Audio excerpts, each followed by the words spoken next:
这是韩国超大限制级电影。大量的血腥镜头让你毛骨悚然，冰库的碎肉，重口味的老头，冰箱里的头颅，故事的结局反转再反转，不看到最后一刻，你永远都猜不到真凶是谁。影片开始，4月的冰封汉江河开始渐渐融化，一具巨人关无头女尸浮出水面。类似这种无头案件已经笼罩镇里18年之久，凶手却常年依旧逍遥法外。盛勋是一名肠科医生，因自己开的医院破产，欠了一大笔债款。离婚之后，并去了镇上的医院工作。这是一个偏僻的小镇，18年之内间断发生过连环杀人案。盛勋在这医院担任了一个小职工，生活也算是很安稳。这天他下班后回到了住处楼下，盛勋看到了房东老头把猪肉当成生牛肉来吃。原来房东老头有吃生肉的癖好，还吃着津津有味。可第二天的事情却让盛勋感到不安。工作忙完后，本来准备午休时，却来了房东老爷子。因为住人家的房子也不好拒绝，便自个留下来帮忙检查，并给老头认真做着观察记录。这时老头诡异的自言自语起来。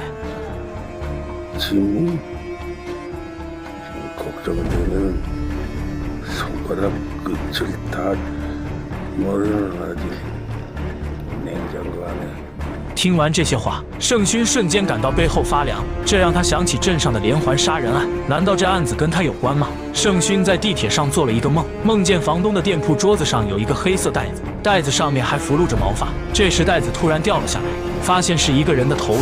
此刻梦中突然惊醒，从此之后，盛勋每次上下班都会不自觉往店里看上几眼。这次看到只是一个黑色袋子，也许是自己想多了。盛勋离婚之后，孩子一直跟着妈妈住，每逢周末才跟孩子一起。首先是带孩子各种吃各种买，吃完后把孩子送回了家。但是这次回去时，突然发现房东站在房间门口，两人似乎都吓了一跳。房东是一名屠夫，表示上次感谢他给自己的父亲看病，特意准备了上等牛肉送给他。盛勋也出于礼貌邀请对方来家里喝酒，两人聊得很欢。房东表示自己现在是二婚，前妻是菲律宾人，已经跟别人跑了。这时房东问盛勋一直站在店铺的门口看什么。盛勋此刻有点慌，总不能说看到了人头吧，尴尬的自己不知道说什么。幸好房东妻子打来了电话，叫走了房东。第二天新闻报道了一起无头碎尸案，死者是一名女性，调查发现身高在1米到2米之间，剩下头颅不知所踪。盛勋在医院工作没多久，助理美惠对盛勋产生了好感，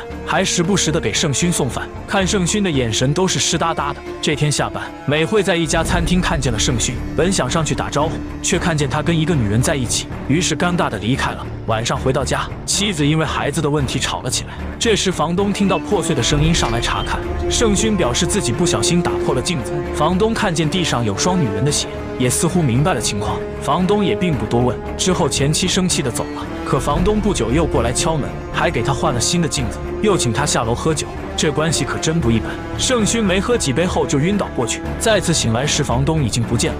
此时发现冰库的门没有关，盛勋好奇就走进去看一看，观察4周后发现上次的黑色袋子，这次想要彻底看清楚，双手打开一看，还好这只是一个梦。第二天上班后，房东打来了一个电话，表示昨晚自己也喝多了，询问盛勋有没有拿到冷库的东西。盛勋表示没有。房东拜托盛勋给自己父亲做检查，正准备检查时，变态老头故意弄掉了裤子，被女院长给看到。随后老头又开始胡言乱语。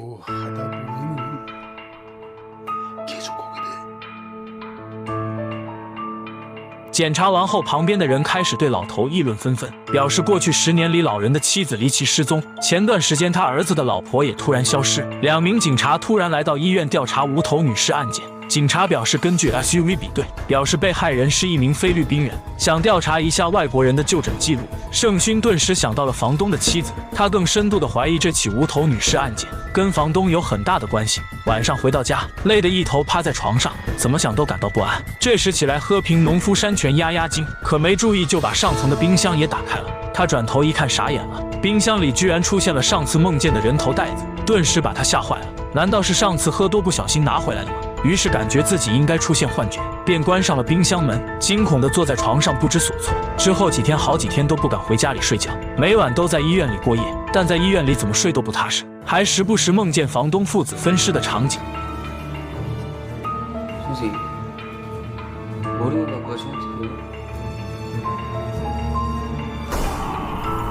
导致白天上班魂不守舍，正想回寝室休息时，不小心撞见了美惠正在换内裤。当天晚上因为睡不着觉，就出去买包烟，回来时发现了美惠正在偷药。美惠苦苦哀求盛勋不要揭发她，但是盛勋没心思管这些，简单说几句就让她回去了。第二天晚上，盛勋想回出租屋看一下情况，结果看到店铺贴了暂停营业的告示，走近一看，发现还停了一辆车。奇怪的是，车上不断有血水流出，他顺着血迹跟到了房子的后门，原来是房东在绞肉馅。就在这时，又发现了黑色袋子，上面还露着黄色头发，难道房东绞的不是牛肉吗？盛勋被吓到之后赶紧离开，前脚还没走出几米，就被房东叫住了。房东说道：“多谢这几天照顾自己的父亲。”盛勋问为什么突然暂停营业，房东说自己的老婆因为有事回了娘家，人手不够，所以先关门了。这时他突然想到房东的妻子头发就是黄色的，老婆回了娘家，屋里还放着一颗人头，难道他连老婆都杀害了吗？盛勋感到害怕，赶紧说完几句就上了楼。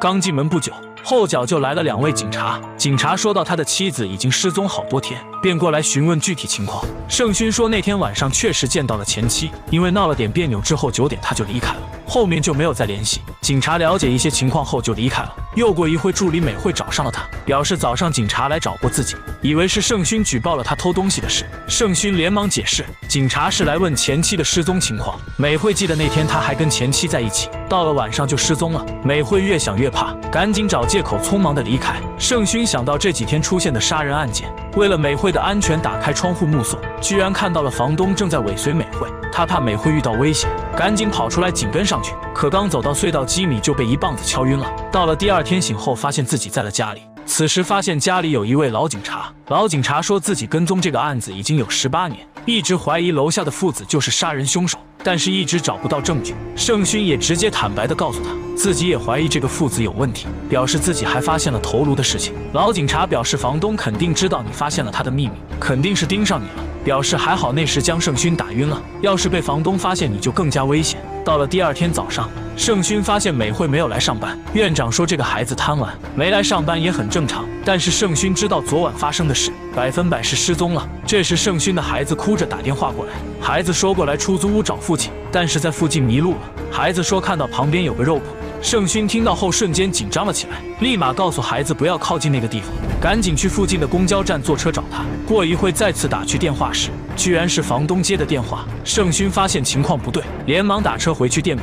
到了之后发现大门是紧锁的，这时发现楼上的灯光是亮的，不考虑那么多，拿起自己的手术刀跑了上去。没过一会，盛勋满手鲜血走了出来，接着跑出来一个捅伤的陌生男子。盛勋跑出来后没走多远就被一辆小车给撞晕，醒来之后躺在了老警察的办公室。这时盛勋脑子很混乱，说那个人是自己刺伤的，然后表示自己的孩子不见了。老警察说孩子没事，孩子很安全，但是发现你的妻子已经遇害。警察在搜寻过程中找到了尸体，不过警察接到了一个举报，说前段时间有人看到他们俩吵架，他知道这个人肯定是房东举报的。盛勋表示前妻肯定是被房东杀死的，他是想找个理由嫁祸给他，还发现房东杀了自己的现任老婆，才故意说回了娘家。盛勋说现在最重要的就是找到那颗人头，证明自己的清白。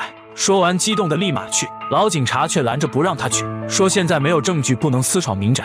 这时自己感觉很疑惑，突然在桌子上发现了好几条信封，桌子上的信封名字都是写着别人的名字，他怀疑老警察跟房东是不是一伙的，结果拿起了花盆往头上砸了过去，然后回到了肉铺楼下，拿起了棍子打破玻璃门，硬闯进冰库寻找证据。没想刚找到黑色袋子就被房东发现，结果两人就互打了起来。随想房东是个屠夫，5大3粗，盛勋根本不是他的对手，没2下就被屠夫按在地上锁住了喉，就被屠夫掐断脖子时，警察紧接赶了过来。这时盛勋已经没力气说话了，手指着掉落在地上的黑色袋子，没想到的是里面装着是一个像被掐死的牛头。盛勋已经被警察当作嫌疑人抓了起来，接着也在他家的冰箱找到了人头。当天警察开始对盛勋盘问，说房东父子就是连环杀人案的真凶，房间里发现的人头是房东故意放进去的，目的是想嫁祸给自己。真相真是这样的吗？接着听听其他人怎么说。房东的妻子说，那几天他一直不在家。院长说盛勋最近精神行为都很诡异，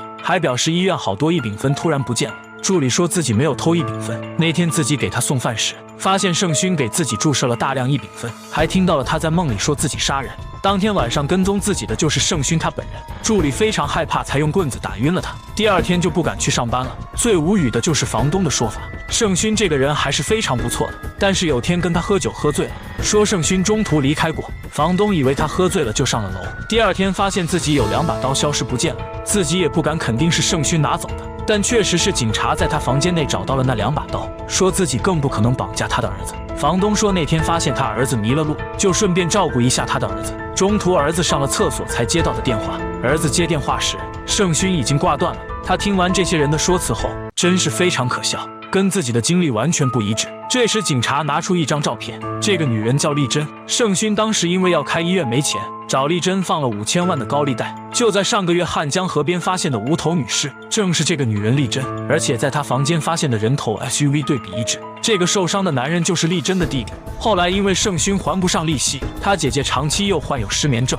一直找他注射异丙酚来抵账，没几次后姐姐就联系不上了。他弟弟经过调查，在他车上的行车记录仪里看到，发现他抬着姐姐的尸体放在后备箱，然后在一个大桥上把尸体推了下去。盛勋自己没有想到这些监控拍到了自己，但盛勋解释说自己没有杀害他姐姐，是他姐姐使用药物过多导致死亡。女人弟弟说没有报警是想借此勒索盛勋2000万，条件就是要保密。但这个女人的弟弟是个赌徒，因为输光了钱，上次去出租屋又找盛勋要钱，说没钱就要告发他。盛勋想要灭口就刺伤了他。这时进来了那个老警察，其实他并不是什么老警察，而是盛勋的精神主治医生。当时是前妻看见他落魄成这样，感到非常心疼。就在2人要运动的时候，盛勋出现了幻觉，把前妻看成了那个女人丽珍，便立刻去卫生间注射药物。精神抖擞的他越来越严重，一直觉得前妻就是那个借贷的女人，2人就是因此才的吵架，这就有了杀害前妻的理由和动机。他觉得这些说法和证据简直是荒唐。盛勋死不承认自己杀害了前妻，最后镜头给到了前妻离开时的画面，前妻正准备要上车，房东就在背后用石头砸死了前妻。原来他就是18年之内连环杀人案的凶手，现在只是有了老年痴呆症，但他杀人的习惯还是刻在肌肉记忆里的，因为他一直没有被发现，原因就是他的儿子一直帮他做善后工作，每次他作案之后都是儿子跟着销毁证据和尸体。那2把刀也是他藏在盛勋家里的，因为只有房东有钥匙，刚好这次可以完美的嫁祸给盛勋。这里奉劝大家一定要换好门阻。最后的真相是盛勋也不是完全无辜，他为了逃避债务，就把债主给杀害了，便把人头一直放在了冰箱里。在另一边，经过这次的案件，警察都在附近都装上了监控，而房东的肉铺也不例外。他提醒着父亲， 어제 사방에 저런 게 있다고요. 아셨어요?